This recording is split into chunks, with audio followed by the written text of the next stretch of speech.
От пациента. Осиплость голоса.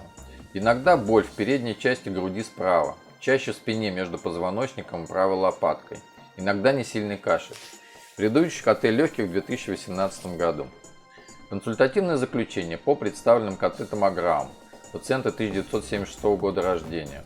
Дата исследования 15 июля 2020 года. Область исследования – органы грудной клетки. При мультиспиральной компьютерной томографии с использованием реконструкции в сагитальной, аксиальной и фронтальных плоскостях, построением трехмерной реконструкции органов грудной клетки. Легкие расправлены. Сохраняется ранее описанное повышение пневматизации легочной ткани до минус 940, минус 990 Хаунсфилда. Свежие очаговые инфильтративные изменения не выявлены. Ход и проходимость трахеи главных и долевых сегментарных бронхов не нарушен. Средостение не смещено и не расширено, новообразование в нем не визуализируется. Внутригрудные лимфатические узлы не увеличены, обычной формы и структуры. Жидкости в плевральных полостях не выявлено. Постных травматических и деструктивных изменений не определяется. Сердце аорта без особенностей. Диаметр легочных артерий в пределах возрастной нормы. Подмышечные лимфатические узлы не увеличены. Заключение.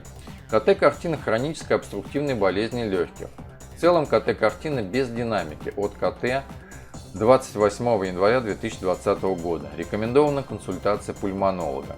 Ассистент кафедры, кандидат медицинских наук Котов М.А. Комментарий врача-рентгенолога. В целом КТ-картина без динамики от январского КТ. Те же проявления хронической обструктивной болезни легких, что может быть причиной кашля и боли в груди. Учитывая осиплость голоса, имеет смысл проверить гортань.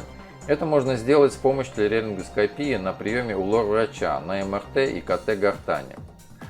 Я бы рекомендовал в дальнейшем не посещать данные заведения, где вы делали КТ. Доза составила 14,63 миллизиверта. Это очень много. Это говорит о том, что томограф старый и персонал не умеет на нем работать.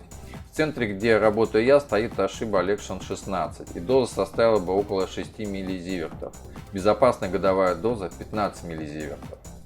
Вопрос пациента.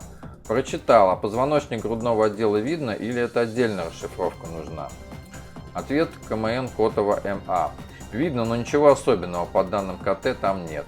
Обычные по возрасту дегенеративно-дистрофические изменения. Чтобы грыжи, компрессию корешков увидеть, надо сделать МРТ.